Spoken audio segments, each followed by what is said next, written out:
A Bíblia contém verdades que muitos evitam. Alguns versículos são raramente pregados porque confrontam, exigem mudança e expõem a realidade do ser humano diante de Deus. Mas ignorar a verdade não a torna menos real. A questão é: você está pronto para ouvir o que quase ninguém quer pregar?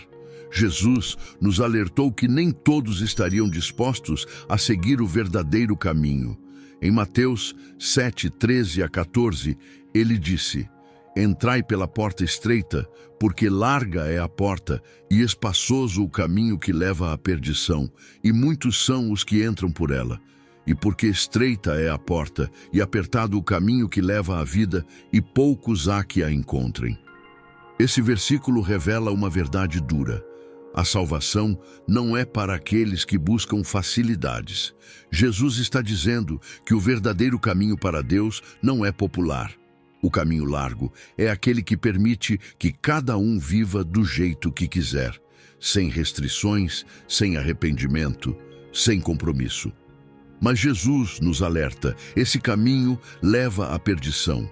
Já o caminho estreito exige renúncia, arrependimento e santidade. Não é um caminho fácil, mas é o único que leva à vida eterna. Muitos pensam que basta crer em Deus para estar salvo, mas não é isso que a Bíblia ensina.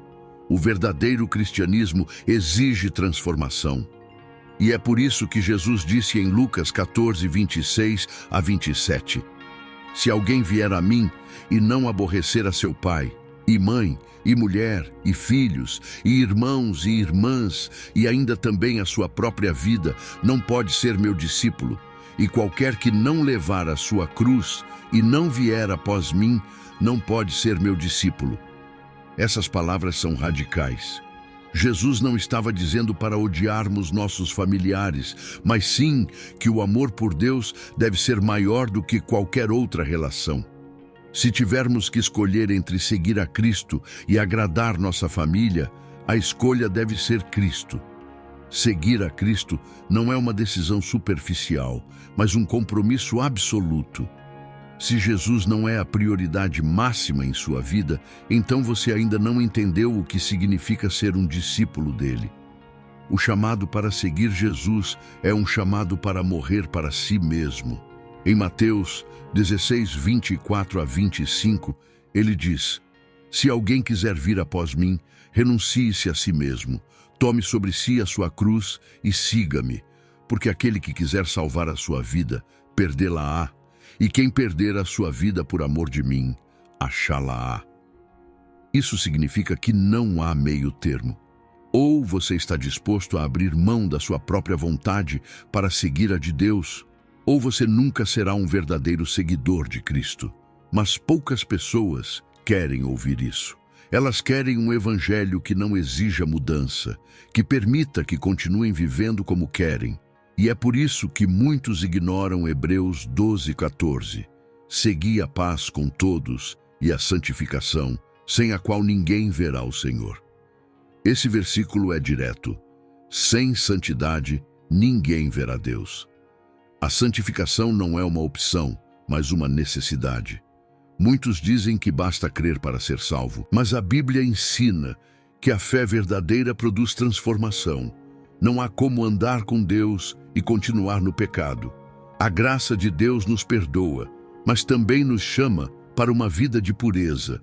Mas muitos pregadores evitam falar sobre isso, porque sabem que essa mensagem não atrai multidões. Outro versículo que poucos pregam está em Mateus 10, 28. E não temais os que matam o corpo e não podem matar a alma. Temei antes aquele que pode fazer perecer no inferno a alma e o corpo. O inferno não é uma metáfora, não é uma invenção da igreja para assustar as pessoas. É uma realidade. E quem falou mais sobre o inferno na Bíblia foi o próprio Jesus. Ele nos alertou repetidamente sobre o perigo da condenação eterna. Mas quantas pregações hoje falam sobre isso? O inferno foi apagado de muitas mensagens porque não é algo agradável de se ouvir. Mas ignorar essa verdade não a torna menos real. Em Apocalipse 3:15 a 16, Jesus traz uma das advertências mais sérias da Bíblia. Eu sei as tuas obras, que nem és frio nem quente. Quem dera foras frio ou quente. Assim, porque és morno, e não és frio nem quente, vomitar-te-ei da minha boca. A mornidão espiritual é um estado perigoso. Significa ser indiferente, tentar servir a Deus e ao mundo ao mesmo tempo. É aquele que frequenta a igreja, mas não vive uma vida de obediência, que diz crer em Deus, mas não se separa do pecado. E Jesus deixa claro, ele rejeita os mornos. Ele prefere alguém que seja frio, ou seja, que não tenha fé alguma, do que alguém que finge ter fé, mas vive na hipocrisia. E a questão é, quantas pessoas hoje estão vivendo uma fé morna? Quantas estão enganadas, achando que estão salvas, mas na verdade estão distantes de Deus? A Bíblia nos alerta sobre isso em Mateus 7, 21 a 23. Nem todo o que me diz Senhor, Senhor, entrará no reino dos céus, mas aquele que faz a vontade de meu Pai que está nos céus. Muitos me dirão naquele dia, Senhor, Senhor, não profetizamos nós em teu nome? E em teu nome não expulsamos demônios?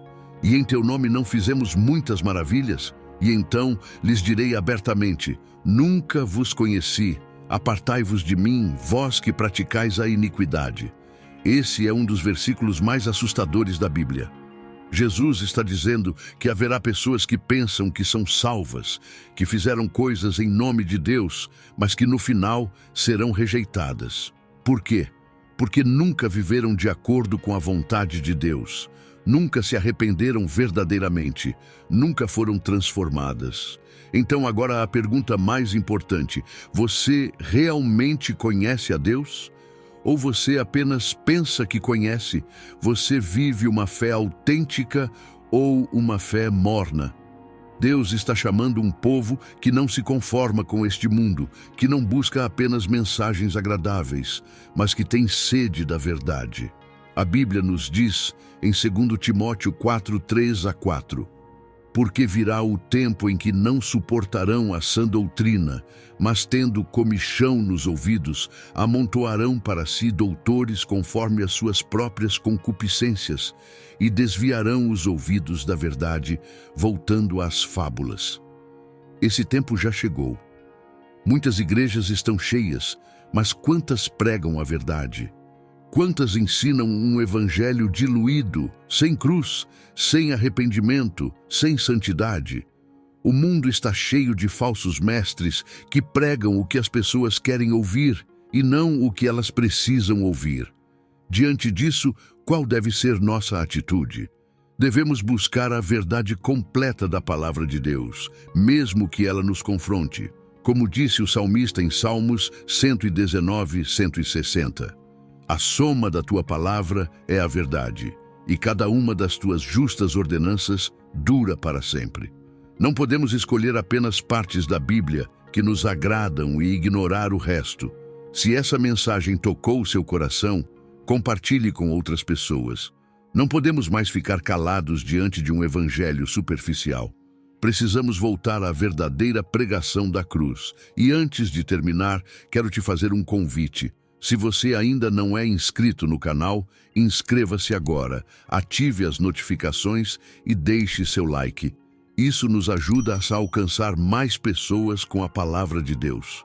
Deixe nos comentários sua opinião sobre esse tema. Você já percebeu que algumas verdades da Bíblia são evitadas? Você sente que o Evangelho tem sido diluído nos dias de hoje? Queremos saber sua opinião e debater esse assunto juntos. Que Deus te abençoe e fortaleça sua fé. Não aceite um evangelho superficial. Busque a verdade, pois só ela pode te libertar.